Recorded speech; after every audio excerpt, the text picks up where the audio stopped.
우리 지난 시간에 뭐 배웠는지 기억나요? 뭐 배웠어요? 궁금해요. 드디어 그 시내산 언약의 서장이 열렸어요. 맞아요. 네. 제사장의 나라 그리고 거룩한 백성을 삼으실 거라고 하나님 꿈을 보여주셨어요. 맞아. 그리고 우리 언약 맺을 준비로 우리 백성들이 몸과 마음을 정결하게 했잖아요. 그렇죠? 맞아요. 맞아. 우리도 오늘 정결한 마음으로 수업을 들읍시다. 좋습니다. 네. 좋습니다. 정결하게. 선생님 오셨네요. 안녕하세요. 안녕하세요. 네, 잘 지내셨습니까? 네. 우리 출애굽기 이제 상당히 진도가 좀 나갔죠. 네. 맞습니다. 상당히 나갔고 마침내 지난주에 우리가 시내산 언약을 맺을 준비를 하는 이야기까지 봤습니다. 네. 정말 그들이 아주 어려움 속에 있을 때 하나님이 모세를 산 위로 부르셔서 백성들과 언약을 맺을 당신의 꿈 이야기를 했고 네. 그래서 내가 너희에게 전하는 모든 말을 너희가 지키겠다고 또 그렇게 행하겠다고 나에게 약속한다면 나는 너의 하나님이 되겠고 너희는 내 백성이 될 거다. 언약 맺는 이야기가 등장합니다. 그런데 지난 시간에 내가 했던 말 가운데 저 스스로가 중요하다고 느끼는 게 뭐냐. 하나님은 일방적으로 당신의 뜻을 보고하지 않았어요. 네. 어떻게 했죠? Would you please? Would you please? 맞아요. 그렇지. 그런 얘기. 그러니까 나는 너희가 이렇게 했으면 좋겠는데 동의해? 라고 물으셨어요. 네. 그들을 존중해 준 거예요. 네. 자유인으로. 자기 운명을 선택할 수 있는 사람으로. 그들이 그러겠다고 얘기하자 하나님이 마침내 모세를 다시금 부르십니다. 네. 그래서 그들이 지켜가야 할 언약 백성으로 살아가야 할 내용을 일깨워줘요. 그게 뭐냐? 십계명이죠. 네. 간략하게 얘기하면. 네. 그래서 오늘부터 몇 주에 걸쳐서 십계명에 대한 이야기를 공부하게 될 겁니다. 오늘 수업 출애굽기 21강 10계명 첫 번째.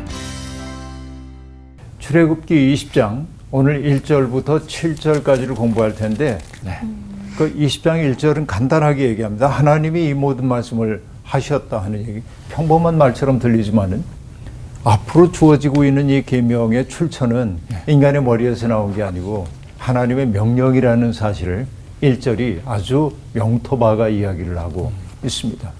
사실 이제 우리가 살다 보면 삶의 규칙들 만들고 우리나라도 이제 재헌 헌법을 만들 때 모여가지고 우리나라의 정체성을 어떻게 할 것인지에 대한 고민들을 했을 거 아니에요. 네. 그게 인간들이 고안한 겁니다. 네. 그러나 여기 지금 본문이 얘기하고 있는 것은 하나님이 말씀하셨다고 말하므로 인간의 머리에서 나왔다기보다는 하나님의 명령임을 1절이 여실하게 보여주고 있습니다. 근데 그 2절에 보면 하나님이 당신을 소개하는데 당신의 속성에 대한 이야기를 하고 있지 않습니다. 나는 은혜롭고 자비롭고 긍휼이 많고 인내가 풍성하고 뭐 이런 이야기로 당신을 소개하지 않고 어떻게 얘기합니까? 나는 너를 애굽 땅 종되었던 집에서 인도하여 낸 내 하나님 여호와니라 라고 얘기합니다. 네. 자, 그러면 앞으로 이제 주어지고 있는 모든 계명의 근본 속에 있는 것은 뭐냐? 그들을 종되었던 땅에서 구원해 내주신 해방자 하나님이 바로 그들이 늘 염두에 두고 살아야 할 하나님임을 보여주고 있단 말이에요. 이걸 잊어버리면 안 된다 하는 얘기입니다. 네. 이게 이제 우리가 봐야 할 내용인데요. 십계명 전체를 보면 뭐 우리가 이제 나중에 토라의 계명을 보면은 613개의 계명으로 되어 있습니다. 네. 해라와 하지 말라. 이게 두 가지 합쳐가지고 265개의 계명이고 하지 말라는 게 훨씬 많아요. 네. 하라는 248개, 하지 말라는 365개입니다. 합쳐가지고 615개가 되는데 그렇게 따지고 보면 인간이 하지 말라는 짓을 더 많이 하는 것 같아요. 이게 인간의 죄성인 것 같아요. 네. 하라고 하는 거 잘 하지 않고. 그래서 저는 언제나 이제 그런 얘기 하는데 이 금지라고 하는 것은 유혹이 되기도 합니다. 네. 그렇죠. 금지된 것은 하고 싶어 하는 마음이 있어요, 인간에게는. 네. 그래요. 그러니까 이제 하지 말라라고 얘기하는데 십계명도 똑같습니다. 어떻게 보면 1계명부터 3계명까지 하지 말라요. 오늘 읽은 것은 네. 너희가 다른 신에게 있게 말라. 네. 우상 만들지 말고 절하지도 말라. 네. 세 번째 여호와 이름 망령 때 일컫지 말아라. 그죠? 부정적인 이야기로 네. 시작을 하고 있습니다. 자, 그리고 안식일 지켜라, 부모 공경하라, 살인하지 말아라, 이런 이야기들은 긍정적 계명이라고 볼 수 있겠죠. 근데 어쨌든 여기에 중요한 게 뭐냐, 10계명은 613개의 나중에 나타나는 율법 조문을 간추린 핵심 내용이다 하는 얘기예요. 그러니까 613개의 계명이라고 하는 것은 사실은 여기에 얘기되고 있는 10계명이라고 하는 것을 확장한 것이라고 봐도 되겠다. 네. 그래서 10계명을 저는 늘 뭐라고 생각을 하냐면, 여러분 뭐 어떤 정당이나 어떤 모임 만들었을 때 그들이 우리는 정책의 목표가 이거야, 우리가 지향하는 것은 이거야, 우리는 이런 규범을 지킬 거야 하는 것을 뭐라고 하냐면 그 정당의 강령이란 말 여러분 들어보셨죠? 네. 강령이라고 한 말을 이제 하고 있는데,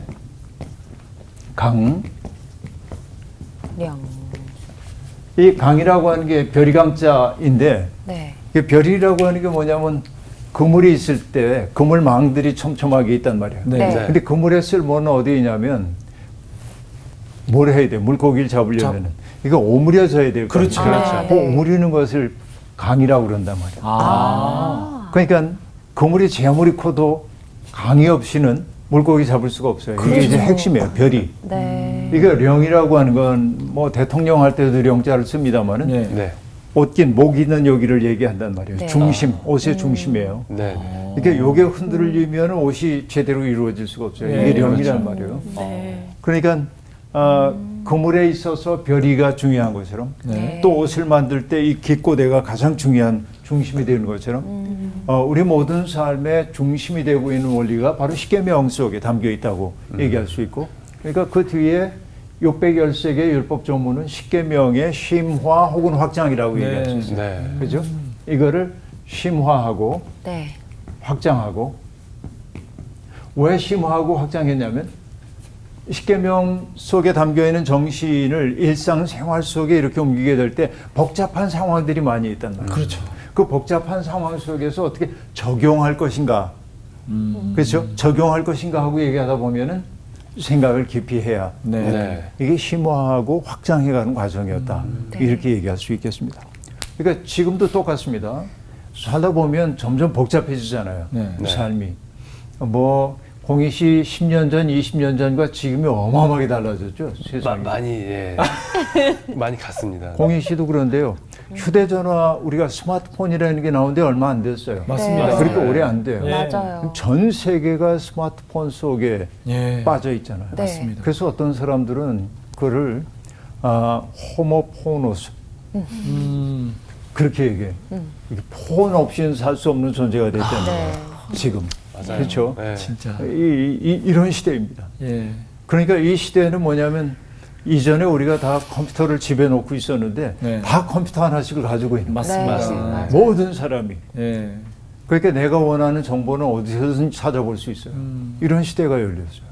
그러니까 이전에는 상상할 수 없던 세계입니다. 내가 태어나서 어린 시절을 보냈던 50년대, 60년대 이런 때하고 비교해보면 완전히 이건 그렇죠. 정말 다른 세상이라고 보죠. 물도 사 마시고. 네. 네. 그러니까 50년 전과 오늘의 세계가 다르다고 얘기할 때 세상에서 벌어지는 일들도 달라요. 예. 네. 그럼 우리가 뭐냐면 이런 삶의 강령을 가지고 어떻게 현실에 적응할 것인지에 대한 고민을 해야 되잖아요. 네. 그러기 위해 필요한 게 뭡니까? 설계도를 잘 이해해야 돼요. 이게 뭘 뜻하고 있는지, 하나님이 왜 이런 계명을 주셨는지를 잘 알고 있어야 네. 구체적인 상황, 복잡한 상황 속에서 그 문제를 하나님의 뜻에 맞게 해결해 갈 수 있겠죠. 네. 이 십계명이 중요한 까닭은 그런 데 있다라는 얘기입니다. 그래서 십계명 이해에 가장 중요한 게 뭐냐면 출애굽 사건이라는 맥락에서 세상을 바라봐야 한다라는 거예요. 그게 네. 20장 2절이었습니다. 여호와 하나님이 당신을 소개하면서 나를 뭐라고 얘기를 하고 있습니까? 여기 보면 나는 너를 애굽 땅 종되었던 종되었던 집에서 집에서 인도하여 낸 내 하나님 여호와니라. 여호와니라 이렇게 얘기하고 있습니다. 네. 그러니까 그 맥락에서 봐야 하나님의 계명이 올바로 인식된다 하는 얘기겠죠. 네. 1계명 우리 다 알고 있는 계명이죠. 어떻게 돼 있죠? 너는 나 나 외에는 외에는 다른 다른 신들을 신들을 내게 두지 내게 말라 두지 이렇게 말라. 얘기하고 있습니다. 자, 1계명이 10계명 전체의 핵심입니다. 어떻게 보면 마치 우리가 이제 그 팔복의 말씀, 팔복의 마태복음에 나오는 팔복의 첫 번째 복이 어떤 거죠? 심령이 마음이 가난한 가난한 자는 자는 복이 복이 있나니. 있나니. 심령의 가난함에서부터 나머지 모든 게 파생돼 나온다고도 얘기할 수 있습니다. 네. 그러니까 첫 번째가 가장 중요하다고 얘기할 수 있겠는데 나 이외에 다른 신을 내게 있게 말지니라라고 얘기합니다. 흔히 이 계명은 많은 사람들이 다른 신들을 다 부정해, 다른 거 다 파괴해 이런 말로 받아들이는 경우가 제법 많이 있습니다. 네. 근데 우리가 이걸 이제 알아야 할 건 뭐냐면 고대 세계는 제가 강의를 통해 계속 얘기했습니다만 고대 세계는 다신의 세계로 여겨졌어요. 신들이 많아요. 네. 그래서 우리가 어떤 그 신론에 대한 이야기를 할 때 하나님에 대한 생각들이 많이 달라지기 시작하는데 가장 이쪽에 있는 게 이제 범신론이라고 하는 pantheism이라고 얘기하는데 네. 그냥 모든 게 다 신이야. 모든 것 속에 이게 물환론적인 것이라고 얘기할 수 있겠는데 네. 그다음에 요거 약간 변형한 게 뭐 범재신론 모든 게 신인 게 아니라 모든 것 속에 하나님의 숨결이 들었다. 이게 범재신론이라고 예. 얘기할 수 있겠는데 이런 세계도 있고 그 다음에 뭐냐면 다신론의 세계가 있어요. 세상에는 신들이 굉장히 많다는 거예요. 네. 요즘도 이제 우리가 어린아이들에게 읽히는 그리스 로마 신화 같은 걸 보면은 신들이 굉장히 많은데 아테네 같은 경우는 지혜와 전쟁의 신이고 네. 그렇죠. 아프로디테는 미의 신이고 신. 네. 헤라는 가정의 신이고 네. 이렇게 돼 있잖아요. 네. 전부 역할들이 주어져 있어. 그래서 네. 제가 이제 하는 얘기가 뭐냐면 주특기가 있다. 그들에게 아, 주특기. 신들에게는 주특기가 있고 네. 그들을 섬기는 신전 특정한 공간이 장소. 있어요. 어떤 네. 공간을 점유해요. 네. 예를 들면 뭐 포세이돈은 바다의 신이고 네. 이렇게 얘기한단 말이에요. 네. 공간들이 하데스는 지하의 신이고 네. 공간적으로 이렇게 나뉘어져 다신의 세계입니다. 그리고 이거 조금 더 나간 것이 뭐냐면 다니엘 신론이라고 얘기하는 것도 있는데 이건 뭐냐 신들이 많이 있지만 우리 하나님이 짱이야 그런 얘기. 이런 거 네. 이런 세계가 있습니다. 근데 마침내 이 끝에 뭐냐면은 유일신론이에요. 네. 유일신. 지금 우리 기독교는 어떤 신론을 믿어요? 이겁니까? 이겁니까? 이겁니까? 어느 거예요? 유일신. 이거죠. 네. 이거. 어떻게 보면 가장 발달된 신론이라고 얘기해요. 네. 그러니까 발달됐다고 하는 얘기는 뭐냐? 아주 보편적이다. 이것은 보편적. 이게 이제 보편적이라고 하는 그 얘기는 뭐냐면 배타적이어야 한다는 얘기가 아니고 이 모든 것들을 다 끌어안는 거예요. 어떻게 보면 우리 하나님이. 예. 네. 그러니까 여러분 창조 이야기를 보면은 하나님께서 셋째 날 창조하는 게 뭐예요? 셋째 날. 자, 그렇죠. 셋째 하늘, 날은 하늘. 자 첫째 날은 네. 빛을 창조하셨어요. 네. 둘째 날은 궁창을 가지고 나누게. 갈라놔서 물과 그렇죠 물과 물을 갈라놓았어요. 맞아요. 네. 셋째 날은 땅과 물을 분리해서. 가르고 땅과 물을. 땅에 흙에서부터 식물들이 돋아나게 만들어요. 네. 네 번째 날 만드는 게 뭐죠? 해와 동물. 달. 해와 달, 아, 해와다. 별을 만들어요. 네. 근데 너무 재밌는 게 해와 달이라고 안 해요. 낮과 큰 빛과 작은 빛이라고 해요. 아. 큰 광명과 작은 광명을 만드셨다고 얘기해요. 그렇죠? 왜 그럴까요? 왜 그랬을까요? 그 얘기가. 그 까닭은 바벨론 문화권에서 해와 달을 신으로 숭상하고 있었기 때문에. 그렇구나. 그렇죠. 그래서 일부러 해와 달이라는 말을 안 하고 사람들이 오해하지 않도록. 근데 그들이 신으로 숭상하고 있는 해와 달, 그러니까 큰 광명과 작은 광명조차 하나님의 피조물이라고 얘기한단 말이에요. 네. 그러니까 이런 세계가 다 들어와 있어요. 유일신 하나님 속에. 네. 그 하나님의 이름이 엘로힘입니다. 엘로힘은 복수 형태인데요. 복수이자 단수입니다. 네. 아, 다양한 신들의 역할들이 다 그러니까 신들에게 나누어져 있던 주특기가 다 유일신 하나님에게로 집중이 돼요. 네. 하나님이 다 하셔요. 네. 구름도 만드시고 뭐 해도 만드시고 다 네. 만드셔요. 이렇게 이런 거야. 그 보편적이어야 한다. 그러니까 유일신론이 배타적이라고 하는 것은 이해가 없는 거예요. 네. 어떻게 보면 굉장히 보편적인 정신을 보여주고 있는데요. 그러면은 나와 다른 신이 여기에 대비가 되고 있습니다. 그죠? 네. 나는 물론 여호와 하나님. 여호와 사실은 여호와라고 하는 건 우리식 발음이고요. 네. 야훼, 야훼. 야훼 네. 하나님입니다. 이 제1계명에서 매우 중요한 것은 뭐냐? 나와 다른 신의 대조라고 얘기할 수 있습니다. 자, 고대 세계의 다신론의 세계에서 신들이 인간과 다른 것은 어떤 것일까요? 신들과 인간의 유일한 차이가 있어요. 신은 안 죽어. 신은 불사예요. 네. 예. 인간은 뭐예요? 죽는 그렇죠. 존재입니다. 예. 그러니까 사람들은 자기가 사멸할 수밖에 없는 존재라고 하는 것을 굉장히 아프게 생각했어요. 네. 그 영웅들은 불사의 존재가 되고 싶어요. 네. 신처럼. 근데 그럴 수 없다는 거 알아요. 그래서 인간들은 유사한 불사를 추구했어요. 그게 뭐냐? 명예입니다. 명예를 추구한다. 이름은 남기고. 이름을 남기는 거예요. 어. 그게 레가시. 인간의 어떻게 불사에 대한 욕망이라고 그렇구나. 그러죠. 네. 그런데 이 다신론의 세계에서 신들은 뭐냐면 예. 도덕적이질 않아요. 네. 바람도 피고 못된 짓도 하고 깡패 짓도 하고 네. 그 다신의 세계는 그래요. 왜? 그들이 신이라고 얘기하는 것은 뭐냐면은 이상화된 인간이에요. 이상화되니까.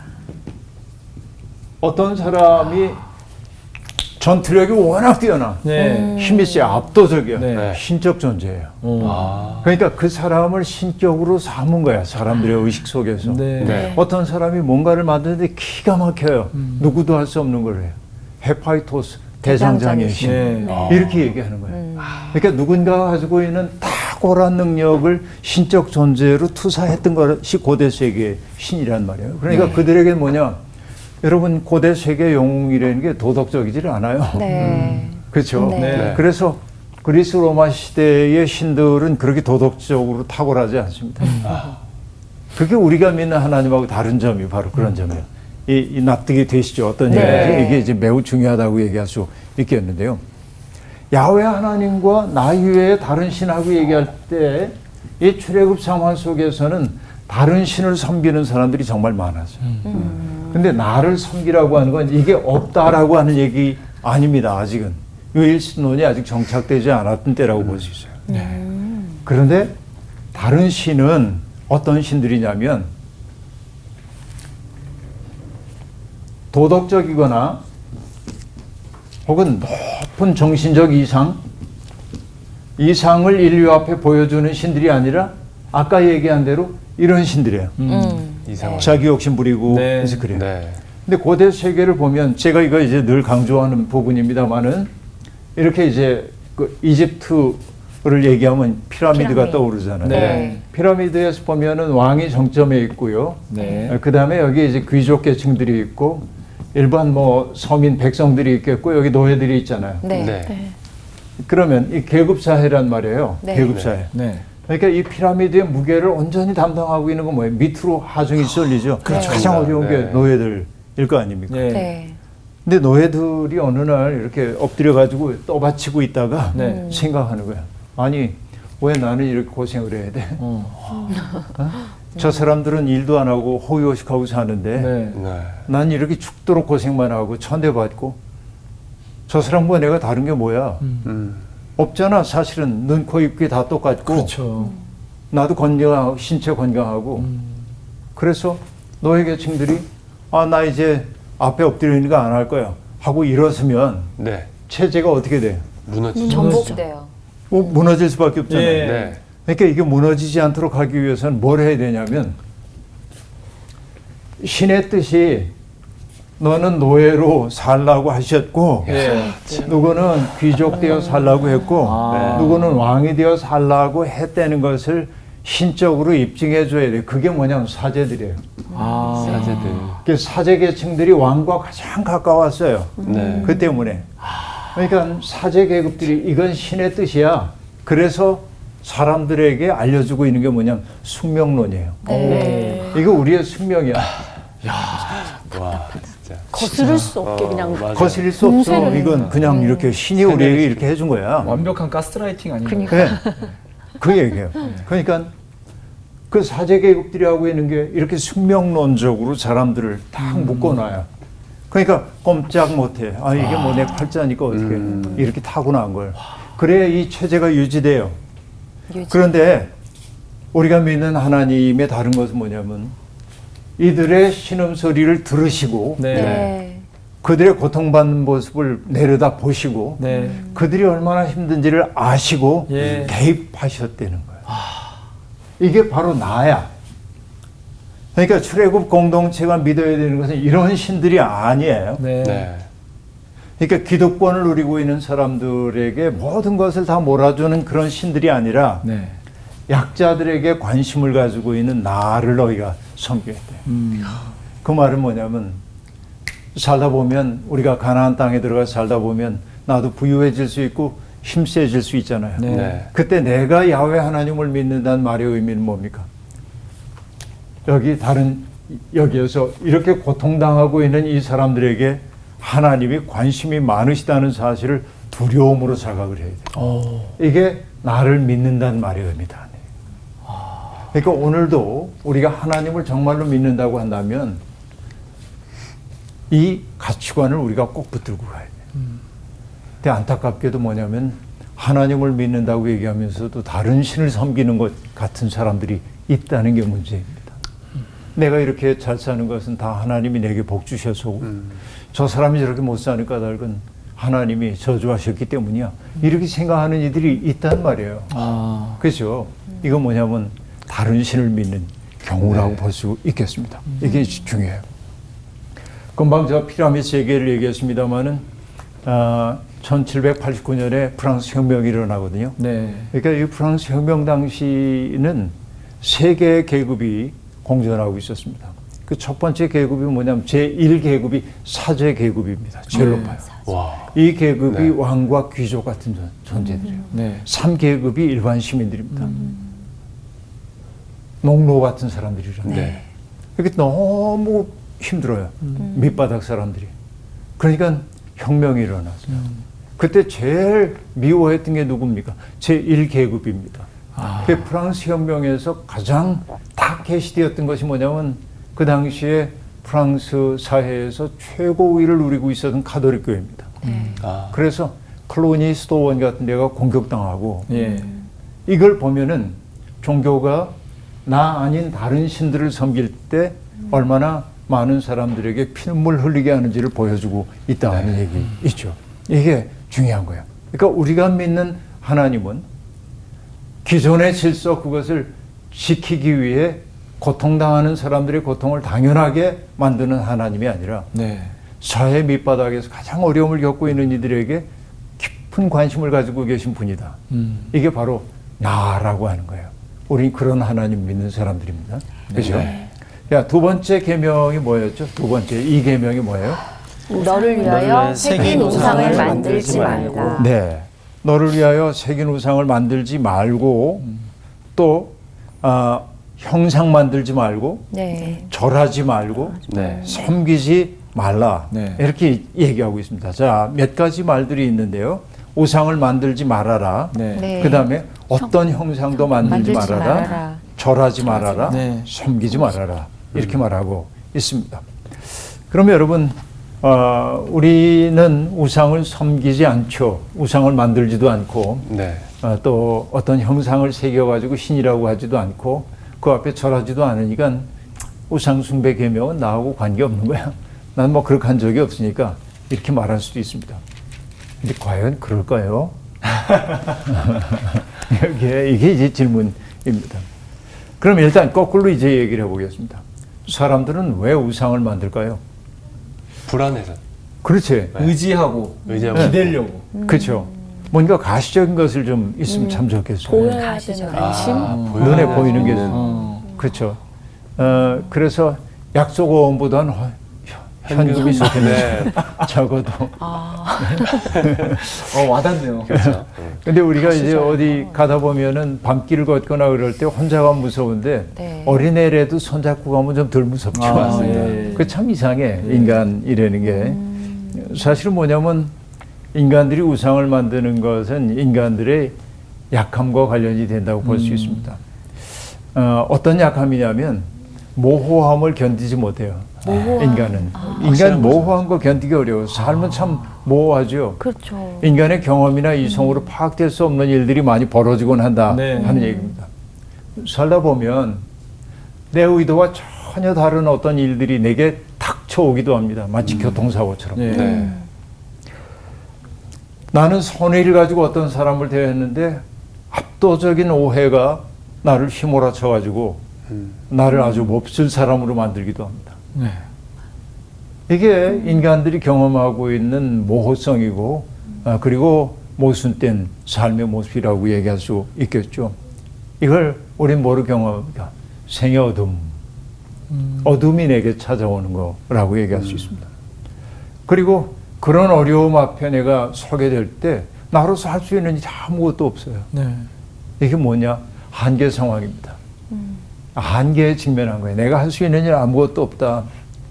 그럴 때 사람들은 불안해진 자기의 마음, 흔들리고 있는 자기의 마음을 누군가가 꽉 붙잡아 주기를 원해요. 그래서 여러분, 이단 종파들이 득세하는 시대는 뭐냐면 불안이 가중된 세계입니다. 이단 종파들이 하고 있는 일은 뭐냐면 너희들의 불안한 마음 내가 너무나 잘 알아. 얼마나 힘들어. 그러면서 그 마음 내가 붙들어줄게. 인생 모호하지 내 답을 알려줄게. 어떡해. 설득력이 있어요. 네. 이 얘기가. 그런 거죠. 그러니까 이단 종파에 가는 사람들을 보고 저 사람들 왜 저럴까 하고 생각하는지 모르지만은 뭐냐면 불안해. 내 내면 속에 불안과 어둠이 있는데 네. 스스로 해결할 능력이 없어요. 누군가가 정답을 제시해 준다고 얘기하면 사람들은 거기에 끌려가는 거예요. 많이. 이게 이제 인간의 모습이라고 볼 수 있습니다. 네. 무력감과 불안을 이기기 위해 사람들은 객관적인 뭔가를 만들어 놓고 거기에 의지하기도 합니다. 그렇죠? 그래서 사람들은 자기의 욕망과 자기의 생각을 따라서 신을 만들어냅니다. 자, 나는 예를 들어서 뭔가를 빚어가지고 신상을 만들지는 않았어요. 네. 네. 그런데 내가 하나님을 내 마음대로 상상해. 성서가 우리에게 당신을 계시해 주신 하나님 아니라 내 마음속에 하나님을 만드는 거야. 하나님은 이러이러 하셔야 해. 라고 얘기해. 좀 그래요, 위험한 안 것 그래요? 같아요. 하나님은 이러이러한 분이어야 돼. 나에게 복 주셔야 하는 분이고 내 편이 되어 주셔야 하는 분이고 이렇게 이제 사람들은 자기의 마음을 따라 하나님을 만들게 돼요. 그래서 여러분 많은 사람들이 하나님을 얘기할 때 해결사 하나님을 해결사 하나님을 믿어요. 네. 네. 옛날에 연극 무대에서 선인과 악인이 막 싸웁니다. 이렇게. 근데 악인이 잘 싸워요. 선인이 패배하게 생겼어요. 네. 그때 연극 무대 장치에서 만드는 게 뭐냐면 데우스 엑스 마키나라고 하는 게 있는데 데우스 엑스 마키나. 마키나는 뭐 영어 보면 알다시피 머신, 기계 장치로서의 신입니다. 예. 기계 장치로서의 신. 그러니까 내가 어려운 일이 있을 때 짠 하고 나타나서 내 어려운 문제를 싹 해결해 주는 그런 하나님. 우리도 이제 이런 하나님을 원한단 말이에요. 내 인생이 너무 곤고해요. 힘들어요. 내가 해결할 가능성이 없어요. 이때 뭐예요? 하나님이 짠 하고 내가 기도만 하면 나타나가지고 네. 문제를 해결해 주시기를 바라죠. 네. 이게 바로 뭐냐면 가시적인 우상을 만들진 않았는지 모르지만은 내 마음속에는 이미 우상을 만들고 있어요. 이야. 성서가 얘기하고 있는 그 하나님이 아니라 내 마음속에 만들어낸 하나님이에요. 그러니까 내 마음속에서 이미 조각도 했고요. 네. 내 마음속에서 그 앞에 절도 했어요. 그 하나님에게. 이게 이제 인간 모습입니다.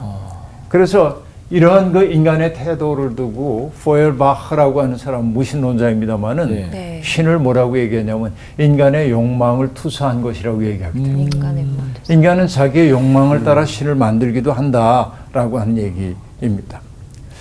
여러분 보면요, 인간은 참 모호한 존재예요. 인생을 알기가 어려워요. 그래서 인간은 때때로 숭배할 우상을 필요로 하기도 합니다.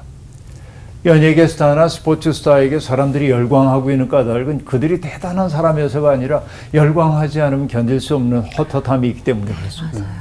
그러니까 돈이나 출세나 일에 중독된 사람들도 보면 이 일이 너무 좋아서가 아니라 자기와 직면하는 시간을 피하고 싶어서 거기에 몰두하고 있는지도 모릅니다. 예. 그러니까 이데올로기나 특정한 정치인들을 맹목적으로 추종하고 있는 사람들도 뭐냐면 우상을 필요로 하는 거예요. 네. 내가 섬길 수 있는 우상을 필요로 하는 거예요. 그리고 여러분 어떤 분들은 아까 얘기했죠. 사람도 불멸을 꿈꾸는데 인간이 사멸할 수밖에 없는 존재인 것을 아니까 불멸을 유사불멸을 꿈꾸는데 그게 뭐라고 명예야. 얘기하죠? 명예. 그 명예의 가시적 드러나는 게 뭐냐면 자기 이름을 딴 기념관 이런 거지. 맞아요. 기념비, 아유, 동상 진짜. 이런 거. 예. 이게 또 다 우상 숭배하는 마음이거든요. 그렇구나. 그렇죠. 그러니까 우리가 어떤 상을 만들어 놓고 그 앞에 절하지 않는다고 우상 숭배 안 하는 게 아니라 예. 우리의 삶 속에 우상 숭배가 깊이 들어와 있다는 사실을 그렇네요. 우리가 이미 알 수 있습니다. 그런데 특별히 피조물의 모양을 본따 가지고 우상 만들지 말라고 하는 이 얘기 속에는 이스라엘 사람들의 경험이 담겨 있습니다. 거대한 뭔가를 만드는 일들이 강제 노역을 떠올린단 말이에요. 네. 그렇죠? 네. 예를 들면 그 출애굽 당시가 람세스 2세 시대라고 얘기하는데 거대한 국고성을 짓고 이러는데 성을 짓기 위해 필요한 돌을 떠내기 위해서는 채석장에서 두드리고 있어야 하고, 네. 그죠? 이게 어마어마하게 힘든 노동이었단 말이에요. 얼마 전에 방송 채널에서 이집트의 피라미드와 오벨리스크 만드는 그 광경을 시뮬레이션으로 보여준 적이 있습니다. 네. 오벨리스크라는 게 첨탑. 글쎄 이렇게 서 있는 거대한 돌기둥이잖아요. 네. 여기에 왕들의 그 치적이 상형 문자로 이렇게 적혀 있는 게 오벨리스크이죠. 네. 프랑스의 콩코드 광장 같은 데도 가면 맞습니다. 오벨리스크 서 있고 이스탄불에 가도 오벨리스크가 있고 네. 다 이집트에 있던 거 가져간 거거든요. 맞아요. 이거를.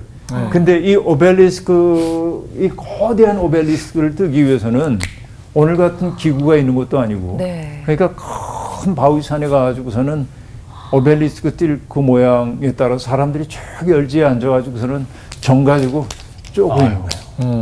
손이 얼마나 떨릴까. 얼마나 오래 걸리겠어요. 예. 예. 말할 수 없는 노동력인 것이죠.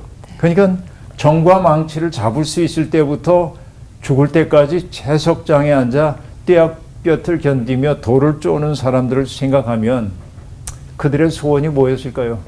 죽는 게 그들의 소원이었을 수도 있습니다. 그렇죠? 그러니까 그 고통스러웠던 기억이 있기 때문에 뭔가를 만들어가지고 쪼아가지고 만드는 그 행위를 금지하고 있는 것은 그들의 신산스러웠던 삶의 경험과 무관할 수가 없다라고 하는 것을 알 수 있습니다. 네. 종교를 빌미로 해가지고 수많은 사람들을 노예적 삶에 묶어두고 그리고 어마어마한 건물을 세우기 위해 사람들을 동원하는 것도 어떻게 보면 우상을 만들지 말라는 계명에 대한 위배일 수도 있겠다 하는 생각을 해봅니다. 그렇죠. 하나님은 질투하는 하나님이라고 얘기를 하고 있습니다. 질투하는 하나님. 내 하나님 여호와는 질투하는 하나님인즉 나를 미워하는 자의 죄를 갚되 아버지로부터 아들에게 3, 4대까지 하지만 나를 사랑하고 내 계명 지키는 자에게는 1000대까지 은혜를 베푼다라고 얘기를 하고 있습니다. 네. 그 다음에 오늘 우리가 공부해야 될 마지막 계명은 여호와 이름을 망령되게 부르지 말아라 라고 한 말입니다. 네. 여러분 어떤 그 이름을 함부로 불러서는 안 되는 것이죠. 저는 가장 오래된 그 기억 가운데 하나가 이런 기억이 있습니다. 아버지가 제 형에게 심부름을 시켰어요. 구들이 내려앉았는지 이 구들을 놓는 분에게 와서 일해달라고 하는 부탁이었습니다. 네. 먼 길을 가야 돼. 구들 놓는 분 만나기 위해서는. 네. 그러니까 형이 막내 동생인 나에게 같이 가자고 그랬습니다. 근데 내가 그걸 왜 가겠어요? 그 먼 길을 가고 싶은 생각이 없죠. 네. 그래서 형이 내게 얘기했습니다. 커다란 눈깔 사탕 하나 사주겠다고. 네. 그래서 이제 그거 하나 먹고 싶어가지고 형을 따라서 줄레줄레 먼 길을 걸어갔어요. 네. 그리고 이제 어느 낯선 동네에 갔는데 형이 거기 이제 그 나무로 된 울타리를 그 문을 열고 들어가가지고선 충청도 사람입니다. 기슈. 그러니까 갑자기 문이 이렇게 벌컥 열리고 그 너머로 산반지만 보이는 분이 누구요? 그랬어요. 그래서 형이 얘기했던 게 또렷하게 기억나요. 우리 아버지가요, 우리 집에 와서 구들 좀 놔달래요. 그러니까 그분이 얘기했어요. 네 아버지가 누군데? 그래서 형이 아버지 성함을 얘기했어요. 김자, 또 무슨 자이십니다. 그렇죠? 이정규 이렇게 얘기 안 하고 네. 이자, 정자, 규자입니다. 이렇게 얘기했어요. 아버지의 이름을 함부로 불러서는 안 된다는 사실이 어린 시절에 내게 최초로 들어왔던 사건입니다. 그게. 왜냐하면 이름은 곧 그 존재라고 생각하는 게 과거부터 있었어요. 예. 그러니까 이름을 함부로 부를 수가 없는 것이라고 얘기할 수 있겠습니다. 그렇죠? 그러니까 여기 하나님의 이름을 함부로 부른다고 하는 것은 이름을 함부로 부른다고 하는 건 뭐죠? 왜 불러요? 하나님의 이름을 통해서 자기 욕심 채우기 위해 함부로 부를 때가 많아요. 네. 이게 이제 중요한 거예요. 여호와 이름 망령되이 부르지 말라고 하는 것은 바로 그 얘기입니다. 망령되이라고 하는 것은 뭐냐면 그 이름에 합당하지 않은 이름을 갖다 쓰는 거예요. 예. 여러분 이렇게 보십시다. 우리가 기도할 때 하나님께 구할 것 다 구하고 누구의 이름으로 구해요? 예수님. 예수님의 이름으로. 네. 그럼 여러분 생각해 보세요. 예수님의 이름으로 기도한다고 하는 것은 네. 어떤 말일까요? 내가 예수님의 뜻과 위배되는 걸 구했어요. 하나님, 우리 공희 씨 걸어가다가 어디 걸려 넘어져가지고 다리가 어떻게 되게 해주세요. 예수님의 이름으로 기도합니다. 그럼 돼요? 안 되죠, 안 되죠. 다리가 왜 이렇게 아프지? 말이 안 되는 얘기죠, 이건. 이해를 그렇게 들어서 미안합니다. 아니. 근데 그 얘기는 뭐냐면 예수님의 이름으로 기도한다는 말은 그분의 이름으로 구해도 부끄럽지 않은 것을 내가 구할 수 있어요, 이제. 네. 네, 네. 그분의 본질과 어긋나는 것을 구하며 그분의 이름으로 말하는 것은 사기죠. 그렇죠. 일종의. 그러니까 이게 주술적인 이름이 되어서는 안 된단 말이에요. 네. 예수님의 이름으로 기도한다고 하는 것은. 예. 그러니까 그분의 이름을 망령되이 일컬으면 안 돼요. 일찍이 유대인들은 하나님의 거룩한 이름을 차마 발음할 수 없었기 때문에 4개의 자음만으로 썼어요. 그게 이름이란 뜻이에요. 그냥 그렇게.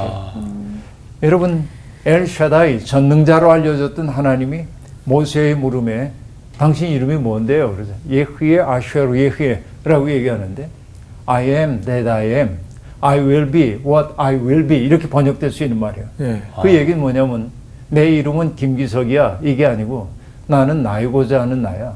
나는 너희들과 관계 맺음을 통해 나를 계시하는 신이야. 그러니까 하나님은 이름이라기보다는 당신이 하시는 일, 관계를 맺는 당신의 본성을 우리에게 들려줬단 말이에요. 예. 나중에 70인용 성경이 그걸 번역하면서 나는 스스로 있는 자다. 온이란 말을 쓴단 말이에요. 네. 온에서 온토러지라고 하는 존재론이라고 하거든요. 존재론적으로 설명을 하고 있어요. 예수님, 하나님은 당신의 이름을 관계적으로 설명을 했는데 네. 네. 히랍어로 번역이 되는 과정에서는 존재론적으로 번역이 됐단 말이에요. 네. 그러니까 관계를 맺으시는 하나님의 모습이 좀 사라진 느낌이 네. 있어요. 그러니까 우리는 살렸어야 하는 것이죠. 그러니까 이름을 부른다고 하는 것은 그와의 관계가 시작되었음을 알리는 신호라고 볼 수 있겠습니다. 네. 그러니까 하나님의 이름은 함부로 부르면 안 됩니다. 네. 왜냐하면 하나님의 존재 그 자체이기 때문에 그렇습니다. 하나님을 알기 위해 필요한 것은 뭡니까? 오랫동안 그분과 동행해야 합니다. 하나님을 안다는 것은 그것입니다. 이름을 통해 아는 게 아니고 아까 얘기한 대로 사건을 통해 당신을 드러내시는 그 하나님을 알아가는 거예요. 내가 몸으로 익혀가는 거예요. 그러니까 우리가 하나님을 안다 그러면 안 돼요. 내가 하나님에 대해 다 아는 것처럼 말하는 사람이 제일 위험해요. 네. 네. 바로 이게 망령 때 일컫는 것이에요. 하나님의 이름을 관습적으로 공허하게 발성하면 안 됩니다. 이게 망령 때 일컫지 말라고 한 말 속에 담겨 있는 의미라고 얘기할 수 있습니다. 여러분, 20세기의 최대의 비극은 최대의 비극인지 상황 따라 다르겠습니다만 나치에 의해 수많은 사람들이 학살당한 일이지요. 네. 그런데 나치의 군인들의 군복에 뭐라고 적혀 있었냐면 독일 말입니다만 Gott mit uns 그랬어요. 하나님이 우리와 함께 하신다. 이런 게 여호와의 이름을 망령 때 일컫는 거예요. 하나님의 뜻과 전혀 다른 행동을 하면서 하나님이 나와 함께 계시다고 말하는 것이 여호와의 이름을 망령 때 일컫는 거예요. 하나님은 이것을 엄격하게 금지하고 있습니다. 네. 오늘 수업 여기서 마치고 오겠습니다. 감사합니다. 감사합니다.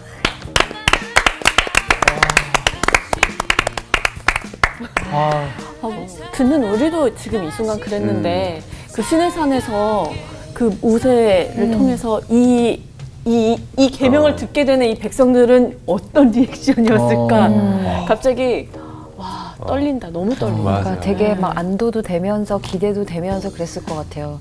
저도 저 기계화된 하나님 그 말씀이 해결사는. 되게 많이 찔렸고 네. 아 진짜 우리가 그냥 알고 있다고 생각했던 십계명과 진짜. 또 새롭게 우리가 배워가야 될 십계명 하나님과 동행하는 네. 그 관계성 그런 거에 대해서 되게 많이 생각하게 됐어요. 진짜 알아야 돼요. 네, 배워야 알아야 돼요. 됩니다. 다음 시간에 너무 기대되죠. 맞아요. 네, 아. 네. 그럼 빨리 밥 먹고 와서 또 들을까요? 네. 좋습니다. 가시죠.